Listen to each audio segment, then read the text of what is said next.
இன்றைய நிலையில ஒரு முக்கியமான ஒரு விஷயத்தை பற்றி கலைக்க வேண்டிய தேவை இருக்கு. என்னன்னு சொன்னால், இந்த விவசாயிகள் தொடர்பாக பல்வேறுபட்ட பரிதாபகரமான நிலைமை காணப்படுகிறது. இலங்கையை பொறுத்த வரைக்கும் விவசாயிகள் ஒவ்வொரு போகத்திலும் அவர்கள் தங்களுடைய செய்கையை மேற்கொள்வதா இல்லையா என்ற ஒரு கேள்வியோடு அவர்கள் தங்களுடைய விவசாய செய்கையை மேற்கொள்ள வேண்டிய ஒரு துர்ப்பாக்கிய நிலைமை காணப்படுகிறது. ஏனெனில் அவர்கள் மிகவும் கஷ்டப்பட்டு விவசாய செய்கையை மேற்கொண்டு அவர்களுடைய அறுவடை காலத்திலே பல்வேறான துன்பியல் நிகழ்வுகளை அவர்கள் சந்திக்க வேண்டிய ஒரு நிலைமை காணப்படுகிறது. குறிப்பாக அரசாங்கங்களை பொறுத்த வரைக்கும் வெளிநாட்டிலிருந்து அரிசியை இறக்குமதி செய்கின்ற நிலைமை, அதற்கு அப்பால் உரமானியங்களுடைய விலை அதிகரிப்பு, கிருமிநாசினிகளுடைய விலை அதிகரிப்பு, இவ்வாறு அவர்களுடைய காலத்துக்கு காலம் அவர்கள் எதிர்நோக்குகின்ற அந்த சம்பவங்கள் அவர்களுடைய அறுவடையின் பின்னரான நெல்லை விற்பனை செய்கின்ற போது அதற்கான உரிய சந்தை வாய்ப்புக்கான பெறுமதி இல்லாமல் இந்த விவசாயிகளை ஒவ்வொரு முறையும் அவர்களுடைய செய்கைக்கு முன்னரான ஒரு கேள்விக்கு உட்படுத்துகின்ற ஒரு நிலைமை காணப்படுகிறது. அந்த வகையில் தற்போது அரசாங்கம் ஒரு நியாயமான விலையை நிர்ணயித்திருக்கின்றது நெல்லை கொள்வனவு செய்வதற்கு.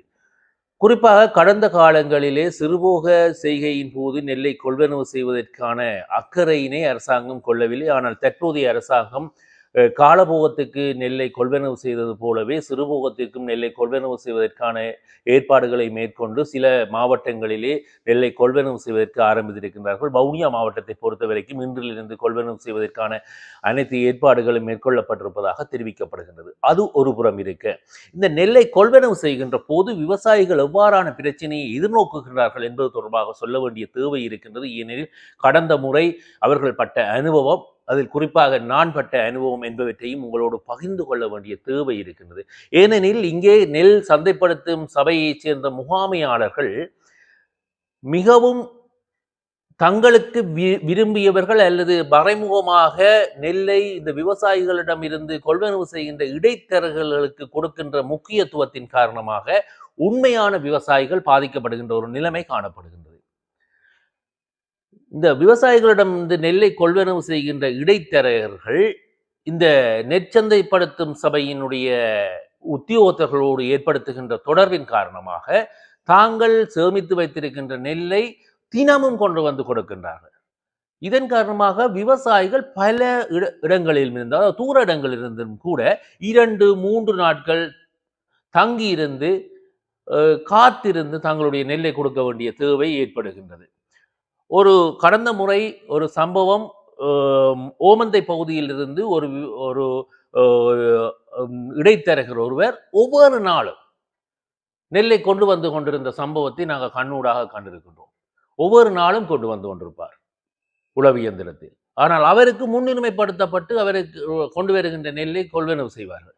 ஆனால் இங்கே விவசாயி 2 நாட்கள் 3 நாட்கள் காத்திருக்க வேண்டிய ஒரு நிலைமை காணப்படும்.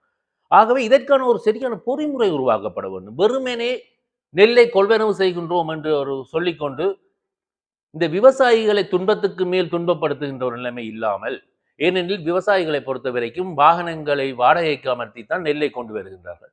ஆகவே இவ்வாறு கொண்டு வருகின்ற நிலையில் அவர்கள் 2 நாட்கள் 3 நாட்கள் நெற்சந்தைப்படுத்தும் சபைக்கு முன்பால் காத்திருக்கின்ற நிலைமை வருகின்ற போது அவர்கள் இந்த விலைக்கு கொடுத்து அதை வாடகை காசுக்கு கொடுத்து விட்டு போகின்ற ஒரு துர்ப்பாக்கிய நிலைமை காணப்படுகிறது. ஆகவே இங்கே சிறந்த ஒரு பொறிமுறை உருவாக்கப்பட வேண்டும்.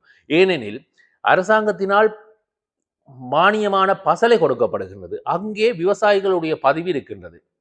அதுபோக ஒவ்வொரு கமக்கார அமைப்பின் ஊடாகவும் விவசாய செய்கைக்கு முன்பதாகவே அவர்களுடைய தகவல்கள் சேகரிக்கப்படுகின்றன.